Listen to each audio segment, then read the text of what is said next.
Incredible as it may sound, everything changed the moment an urgent warning from Tehran reached the ears of the United States president. The message was unambiguous. If American bombs were dropped on Iranian nuclear sites, sleeper cells on American soil would be activated, causing terror in a way that would haunt the country for years to come. In that instant, a hush fell over the presidential team, and one thought coursed through everyone's mind. Was the commander-in-chief truly ready to risk unleashing unknown horrors at home in order to strike a blow abroad? From the outside, it seemed like a typical international gathering. The Group of Seven summit had convened in a sprawling resort, full of handshakes and photo-friendly smiles among world leaders. Yet behind those carefully staged encounters, the tension was near breaking point. The President of the United States, known for throwing curveballs into even the most conventional ceremonies, announced he had urgent business and would depart earlier than expected. Puzzled journalists and curious onlookers were left straining to hear the slightest clue about what could have possibly torn him away from such a pivotal meeting of the world's leading nations. Little did they realize that in a secluded meeting room, somewhere behind closed doors, news of the Iranian threat had sent shockwaves through every single official privy to the classified briefing. Today we shall dissect this dramatic story in detail. Why the president's sudden departure from the Group of Seven summit was more than a simple scheduling quirk, what sinister warnings arrived and from whom, and how they might connect to a subsequent military operation publicly referred to by certain insiders as Operation Midnight Hammer. We will also investigate the significance of the so-called sleeper cells, rumored to be lurking undetected on American soil, as well as the psychological fallout that can be deeply felt within the corridors of power when national leaders grapple with complex and potentially deadly threats. By the end, you may find yourself questioning what might really be going on in the unseen corners of international diplomacy and whether these quiet signals of looming catastrophe could erupt in ways few citizens ever foresee. In the hours leading up to that swift departure from the summit, speculation soared among the press. Some attributed the president's exit to personality clashes with allied leaders. Others whispered that it was part of a larger political stunt designed to capture headlines and overshadow any grudging compromise he might have been compelled to accept in negotiations. Nevertheless, this story complicated matters considerably. It was said that through unofficial channels, the Iranian leadership had conveyed a dire warning to the president. If their nuclear sites were targeted, the ramifications for American cities, neighborhoods, and communities could be unimaginable. Allegedly delivered by an intermediary known only to top intelligence officials, the message was not typical saber-rattling, but something far darker, referencing networks of well-trained operatives lying dormant within the United States. Imagine the suspense in that moment.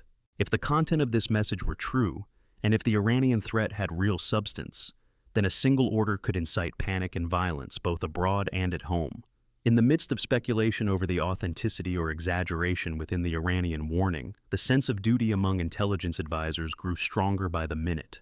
Everyone whose job it was to keep Americans safe faced a potential crossroads: act decisively here and now, or look the other way and risk far more ghastly consequences later. Military experts weighed in, painting scenarios that would cause even the most hardened leaders to pause. Every step forward was filled with questions. How accurate was the intelligence regarding Iranian sleeper cells, and how certain was the threat that they could coordinate a wave of terror attacks on domestic soil if provoked? At the same time, the tense question hovered in the air. How long would it be before the true story leaked out to the press or to foreign governments eager to fuel their own agendas? Washington insiders are notorious for gossip, and in a sprawling intelligence community, rumors can spread with surprising speed. The specter of unstoppable infiltration chills many to the bone, but the possibility that the American public might learn about it all in a sudden, shocking news blast weighed heavily on every official. To make matters more complicated, top advisors were divided. Some wanted to diffuse potential confrontation, urging the president to seek further clarification before taking action. Others argued that if the threat were genuine, the American leadership had no choice but to display strength and readiness to strike decisively. The president maintained a guarded silence in the hours before his departure that sea, fueling speculation that a crisis or impasse was unfolding. Then, around midday, he confirmed what had appeared increasingly likely. He was leaving the summit immediately, skipping major scheduled meetings that, under normal circumstances, no leader would dare brush aside so abruptly. The press corps, left reeling, bombarded senior White House staff with frantic questions. Explanations offered were superficial at best, perhaps intentionally so. The cryptic statement, "I have to be back, very important," only threw more kindling onto the fire of curiosity. Social media lit up with heated arguments, some claiming the president was staging a dramatic political statement, others insisting the situation truly was urgent beyond belief. Within a matter of days, the international community would learn about airstrikes against key Iranian nuclear facilities. Utilizing so-called bunker buster bombs, the coordinated attacks struck installations at Fordow, Natanz, and Isfahan. Dubbed Operation Midnight Hammer, these strikes were said to minimize collateral damage while crippling Iran's nuclear ambitions. Yet the clock was ticking. Had the threat to the United States homeland been neutralized by these actions, or had it been activated instead? Government agencies scrambled to brace themselves for potential retaliations, not only from ballistic missiles or official military forces overseas, but from the rumored sleeper cells that might already be embedded in American cities. In covert offices, a sense of dread set in. Now, here comes the first moment of real intensity in our investigation, the possible scope of these sleeper cells on American soil. A newly revealed memo from Customs and Border Protection indicated thousands of Iranian nationals had arrived illegally in the country, and that countless more had likely slipped away undetected. The notion that a sophisticated terror network could have established a presence in everyday American neighborhoods is more than just a storyline torn out of a thriller novel. It is a nightmare that intelligence professionals have dreaded for years. If foreign operatives had quietly built these networks, they might wait patiently for a moment of maximum impact. That possibility is one that no administration can take lightly. Perhaps you are experiencing that anxious jolt of suspicion, wondering why these revelations are emerging only now. If you appreciate this deep dive, consider sharing your thoughts or giving a gentle nod of support. Your feedback helps keep this conversation going, where we shine a light on hidden stories that might otherwise remain shrouded. That is not a demand, but a friendly invitation. Let us know if these details are making you question the state of international affairs. In the aftermath of these strikes, the Federal Bureau of Investigation, working with numerous domestic and international agencies, found themselves in round-the-clock alert. The real question was not just whether these alleged sleeper cells truly existed, but if so, how sophisticated their training and communications might be. Some experts argue that any infiltration would likely involve highly specialized individuals, perhaps people who have seamlessly assimilated into local communities, started families, opened small businesses, and established themselves as ordinary neighbors. A single phone call or hidden message might be all it takes to trigger coordinated attacks aimed at sowing chaos. Even the rumor of such a capacity affects national morale, stirs political conflict, and places massive pressure on the intelligence apparatus. As the White House quietly assessed possible scenarios, numerous officials began referencing Operation Midnight Hammer as a prime example of high-stakes maneuvering that may or may not succeed in averting widespread confrontation. Among the president's closest advisors, some believed that a show of such force was absolutely critical. It demonstrated to Tehran that the United States would not be deterred by threats, no matter how chilling.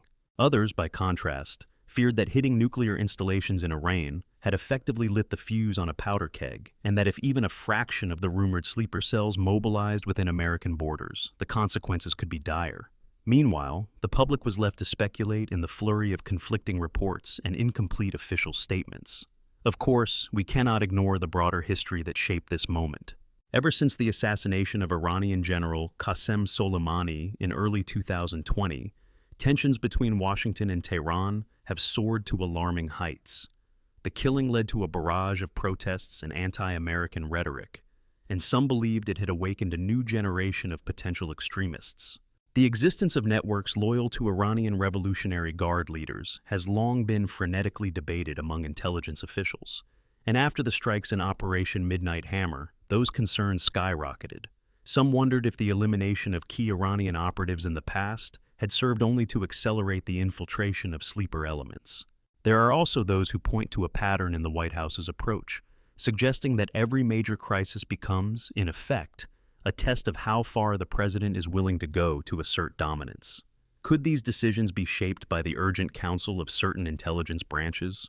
Or might they be the product of back-channel communications with world leaders who sense that Every new crisis offers a fresh chance to push foreign policies in dramatic directions. According to rumors, Israel has been pressing behind the scenes to ensure that Iran's nuclear ambitions are curtailed. Some consider the Group of Seven summit fiasco the perfect platform for the president to project unwavering resolve to allies who might remain uncertain about American follow-through. Yet there is another dimension to the story that cannot be overlooked: the psychological effect on the population at large. If people believe that sleeper cells may be poised to strike inside major cities, fear can spread like wildfire. Confusion and suspicion lead to aggression, potentially dividing communities along lines of religion and ethnicity. Law enforcement has to remain vigilant, but also mindful that overzealous tactics can spur backlash or even inadvertently aid recruitment by extremist groups. At the same time, the White House faces the delicate necessity of not feeding panic, for public fear can be as destructive as any physical attack if it undermines social unity. Thus, officials walk a razor's edge, trying to formulate messages that emphasize vigilance without plunging the country into paranoia. That brings us to the actual day of the departure from the Group of Seven summit. Sources say the tension in the halls was palpable. Advisors hastily ran in and out of private sessions, clutching folders plastered with classification markings. The president's expression, typically confident and sometimes combative, seemed subdued, according to an unnamed staffer. The entire delegation was aware that at any moment, word could leak out and cause a media firestorm. While rumors swirl about official statements, the real motivations are now believed to have hinged on timing. Some claim that the decision to use bunker-buster bombs was finalized around that juncture, and the White House needed to ensure that all resources were properly aligned for an imminent assault. Meanwhile, Iranian officials were not sitting idly by. Although official proclamations from Tehran can occasionally be bombastic, it is no secret that the regime feels threatened by what it perceives as Western interference in its sovereign affairs. The nuclear sites at Fordow, Natanz, and Isfahan are not just technical facilities. They represent both a point of national pride and a bargaining chip in high-level negotiations. By threatening retaliation on American soil, Iranian leaders suggested they had the capability to retaliate, even if they were militarily outmatched in a conventional sense. This strategy forces American and allied officials to constantly calculate the cost of any aggressive measure. And evidently, on that fateful day, the president chose a course that some label bold, others terrifying. Shortly after the bombs landed, reports indicated that key structural elements of these Iranian facilities were destroyed, or at least rendered inoperable. But at what cost? Even the best intelligence cannot predict every repercussion. And so began a new phase of tense watchfulness. The Customs and Border Protection needed to step up alerts around the country, especially near potential smuggling routes. The Federal Bureau of Investigation redoubled its monitoring of individuals with known ties to Hezbollah or the Iranian Revolutionary Guard Corps. Communities of Iranian expatriates in various American cities found themselves under heightened scrutiny, raising delicate questions about civil liberties and the line between security and discrimination. The entire moment bristled with the risk of fear-based misjudgments. While the official White House line remained silent for several days, insiders report that the staff was frantically drafting statements, preparing to face a barrage of questions about the legality of striking Iranian facilities without a formal declaration of war, and about the moral implications of responding to terror threats with preemptive attacks on a sovereign nation's nuclear program. More intriguingly, many wondered how the administration would handle revelations about the rumored message from Tehran. Was it truly as explicit about sleeper cells as rumored? Or was the White House using the specter of hidden terrorists to justify a muscular foreign policy stance? This swirl of questions fed a range of theories, from those who saw heroic leadership in action to those who perceived a reckless gamble. Across the Atlantic, allies in Europe and beyond realized that the situation was more volatile than they had assumed. Many leaders had believed the Group of Seven summit would be overshadowed by trade deals or climate talks. Yet now the possibility of escalation in the Middle East soared to the forefront of diplomatic concerns. Some countries rushed to reaffirm their own security protocols, worried that they too might become targets of reprisal, or that the global economy might shudder under the stress of new conflict. The irony that these events emerged amid a summit designed to foster unity and collaboration among major powers did not go unnoticed. It underscored the precariousness of high-level diplomacy and how swiftly events can pivot in unexpected directions. Even media outlets, typically clamoring for hot takes and sensational headlines, found themselves in something of a tailspin. Nothing quite sells like conflict, yet the possibility of dire domestic terror attacks casts a dark shadow that even the bravest pundits were cautious to interpret. Some journalists cited the potential presence of Hezbollah-linked individuals in the United States, claiming that law enforcement had already begun rounding up select suspects to test the seriousness of the threat. Others insisted that these were just standard security measures, taken whenever tensions spike between Washington and Tehran. Still, a sense of heightened alert bloomed in major cities, with people quietly scanning subways, shopping malls, and stadiums for any sign of trouble. Then, we come to the second crucial flashpoint in our unfolding story. How does a president rally the population to stay calm after unleashing a powerful strike that might provoke hidden backlash on American soil? This is a question that percolates throughout the corridors of Washington, irreversibly coloring the legacy of those who hold the highest office. For better or worse, a dramatic decision can define a presidency. And in moments like these, it is the reaction of everyday citizens that determines whether unity prevails or division sets in, creating openings for even greater chaos. If you have felt that tension gripping your own thoughts, now might be the perfect moment to share this journey with others. Go ahead and offer a sign of your interest. It tells the world you want more truth, more analysis, and more insight into these hidden battles shaping history. With that said, let us press on, for the story is far from over. In the days and weeks following the strikes, members of Congress from both major political parties demanded classified briefings. Rumors emerged of rifts within the intelligence community about the true scale of Iranian infiltration. Some pointed to signs that the Iranian regime might be overplaying its hand to manipulate the American leadership. Others, however, believed that ignoring such an explicit threat would be a grave mistake. They recalled how, in the early 2000s, many questionable assumptions were made concerning other Middle Eastern countries' capabilities. The lessons from that era were painful. Miscalculations could lead to extended conflicts, entangling the nation in unforeseen ways. What emerged amid these heated debates was a sobering realization. The modern world is intricately connected, and no threat, no matter how distant, can be shrugged off as solely someone else's problem. If Iranian sleeper cells truly exist within the United States, their presence did not materialize overnight. They might have taken years to establish networks, supports, and safe houses, blending quietly into everyday life. Equally, the intelligence community is well versed in infiltration strategies that have historically posed serious internal dangers. The real question is whether the urgency spurred by the Operation Midnight Hammer strikes can help contain future threats, or if it will serve to inflame them further. At the end of the day, the Group of Seven summit fiasco can be seen as a microcosm of modern geopolitics, a stage designed for unity and collaboration that becomes overshadowed by the unstoppable current of rivalry and fear. When a world power such as the United States must consider the possibility of terror on its own soil, no handshake or press photo can hide the stark reality. The early departure, the hush-hush conversations, the cloak-and-dagger messages drifting between heads of state, all were a testament to the uneasy balance that global leaders strive to preserve. Meanwhile, civilian life in both the United States and Iran continues, with families and businesses carrying on, not fully aware of the midnight deals and high-stakes decisions that might shape their futures in the blink of an eye. No matter where one stands politically, the events we have explored here highlight the precarious dance between national security and public transparency. When the commander-in-chief leaves behind a troop of puzzled journalists and allied counterparts to rush back to Washington, that abrupt flight raises many questions, few of which are ever answered to the wider populace's satisfaction. And the question that truly lingers is whether these sleeper cell threats are just the tip of a broader infiltration strategy that might unravel in the coming months or years.